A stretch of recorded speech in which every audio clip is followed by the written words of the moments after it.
Hello guys! Maayong buntag! So for today's video is another racket na naman. So nandito pa kami sa Cagayan de Oro. So another racket na naman kami with Brenda. Hi! Kasakay kami sa Rela.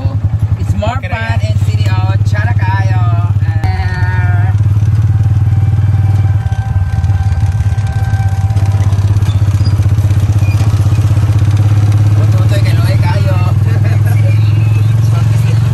Nahugot to kayo.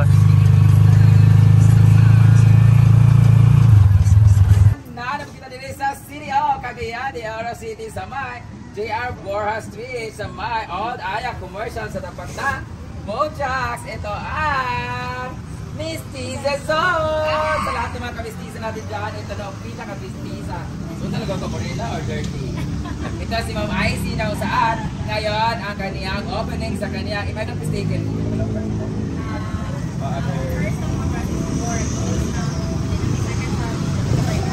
meron sila sa Agora before close sila. Tapos meron sila sa Agora yung pangalay sa Claveria. Pero ito yung pinaka-main, bala na-transfer lang kayo. Kasi sobrang laki ng ano nila, bodega na to guys. So ito si Mama Icy. Congratulations at dahil dyan, let's cut the ribbon! Actually guys, tapos na sila mag-cutting kanina. So, andito naman ako to promote na to witness na ribbon cutting at nag-dressing sila kanina. So, congratulations! Dahil dyan, dito na muna to.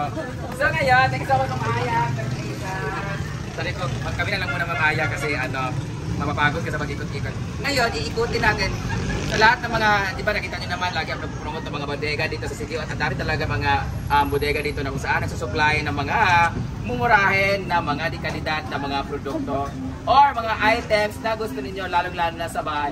At dahil malapit na ngang magpasko, sa mga mahilig dyan, magregalo o mag-decorate ng kanilang bahay or kung ano man ang gusto nyo bilhin dahil mura na sila. Ngayon, ang opening ng Mestiza Zone. So, meron silang mga freebies pag naka-avail kayo ng worth 500. Meron silang ibang freebies pag maka-avail kayo ng worth 1,000 pesos.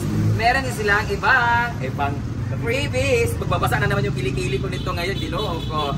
So ngayon, pasukin natin kung ano yung mga product na pwede ninyong bilhin dito sa Mestiza Zone.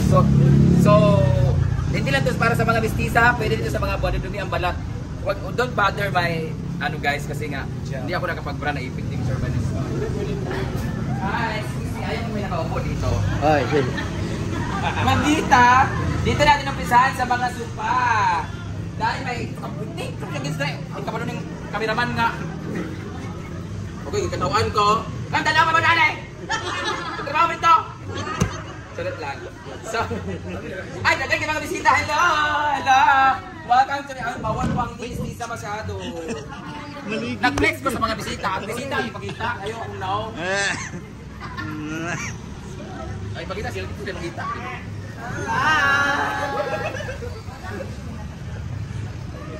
Dili ba ni kamalo akong cameraman? Tugay naman ka, tunto pa dyan ka. So, ngayon guys, naman ipakita mo sila. Ayan. Kanina po sila nag-opening guys. So, congratulations. It's their main branch. And, ito na, mahilig ako sa supa. Sino mahilig mag-supa dyan? Meron sila for a very affordable price na mga supa sa mga nag-i-start pa lang dyan ng kanilang new home. Ayan po, limutin muna natin para na ikot doon.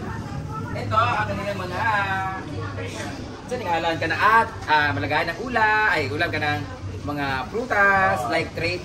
Dish tray. Ansa? Dish tray. Dito ay may mga kettle sila. Meron silang mga Korean ginseng. Charot lang. Ang ganda ng tela na to. Para ano ito ang pito sa farm. Kitchenware to dito banda. Ito naman may mga tent sila sa mahilig mag-camping dyan.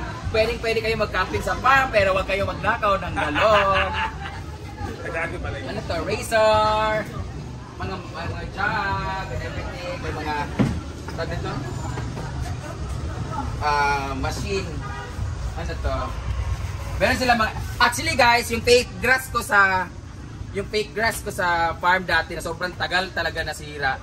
Ulan init yun siya guys. Dito ko yun nabili sa unang branch nila ni Ma'am Ice. Dito po, speaking of galon dito. Ay, ito yung inakaw sa amin. Kani ang ikawat dito sa farm kagabi. Actually guys, may nanghiram na nag-check-in sa A House 7. Tapos umuwi sila alas 4. Pagdating ng mga alas 5, umuwi yung mga nag-check-in sa A-House 3. Yun ang nagnakaw. Kitang-kita yung kalbo na kumuha talaga. So, bibili tayo dito na lang, no? Ayan. At meron sila mga speaker and everything. So, mahilig kumanta dyan. Huwag lang kayong abutin ng madaling araw dahil according to Barangay and Municipal Ordinance, music is only 10 p.m. and 11 onwards is not allowed. So, you should know that and respect and discipline yourself. At dahil mainit ng panahon, meron tayong mga ceiling fan. Oh, diba? Hello! At ito rin naman kailangan natin sa ating farm. Ang ganito, kaso basing kawaton po. Kailangan natin ng ganito sa loob ng bahay. Para sa mga tuwalya nga pinapunasan ng mga turbanes. Meron silang mini-rent. Akala ko mga staff kasi nga, yung uniform nila, yung pala mga bujak pala sila. Kamu, wala na negative mas yung cellphone tayo, mahulog tayo, cellphone tayo. Meron sila mga ganito guys, bongga si Ma'am Icy. Hi kuya! Hala, ang ganda na kami nila oh. Drawer. Ang ganda na drawer nila guys. Magkano to? Yeah. Abong. Yeah, pila ni? Ilan ni?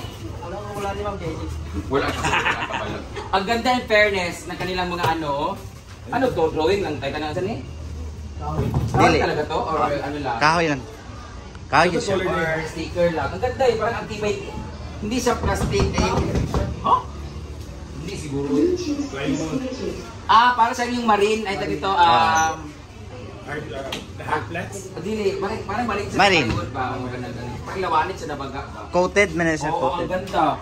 Hala guys, ang ganda ng ano nila oh. Look at the details oh. Ang ganda. Tapos meron sila mga sofa bed. At syempre meron sila mga beds. Ayan yung una namin oh. Ito yung una namin na binili ko kay Reclin na in-order din niya dito sa mga somewhere. Pump Vortex. Ayan. Ang kakapal ha. Parang maganda yung ano nila. Mga product nila. Meron sila mga chairs, everything like that. Dito naman tayo sa kabila. Charan! Meron silang office table or working table or wala, fairness. Hindi siya hindi siya sugin. Hindi siya durable talaga siya. Abong kayo ang tibay ng kanilang pati lighting nila Magkano kayo bang ganito Office table. Office chair. Gaming chair, office chair. Ang ganda guys, tapos yung mga ganito nila matibay yung pagkagawa. Isa lang to. Ang laki. Guys, sa mga mahilig ko ganito na talagang maganda na siya. Taka yung color niya. And the details, the design, very aesthetics. Pero kung gusto nyo mas lesser yung budget ninyo, ganito na lang. Plastic siya pero pack. Mo di ay. Dini naman, office closet drawer. Ito talaga yung pinakamatibay sa lahat. Kahit ilang balamba mo, kahit maglinog-linog, magbagyo, magbaha. Bayad! Ang maganda dito, meron siyang private na vault.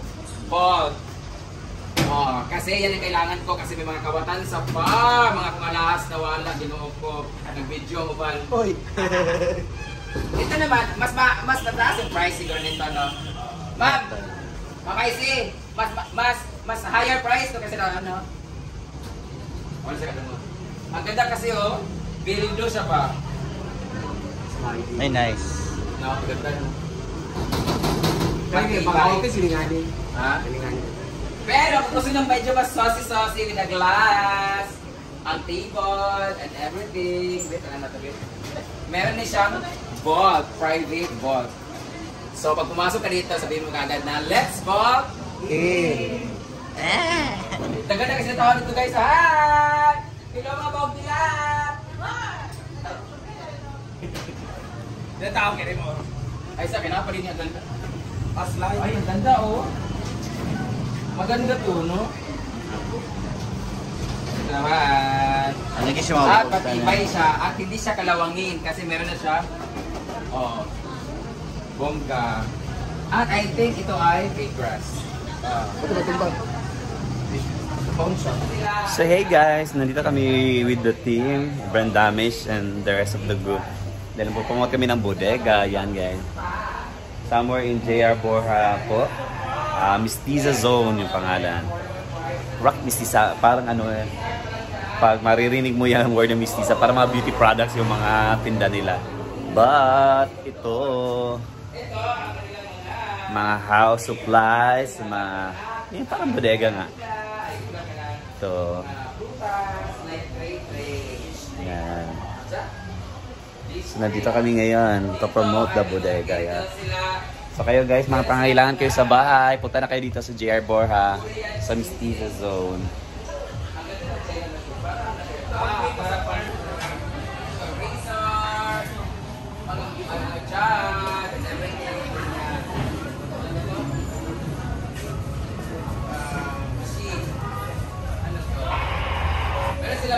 Actually guys, yung fake grass ko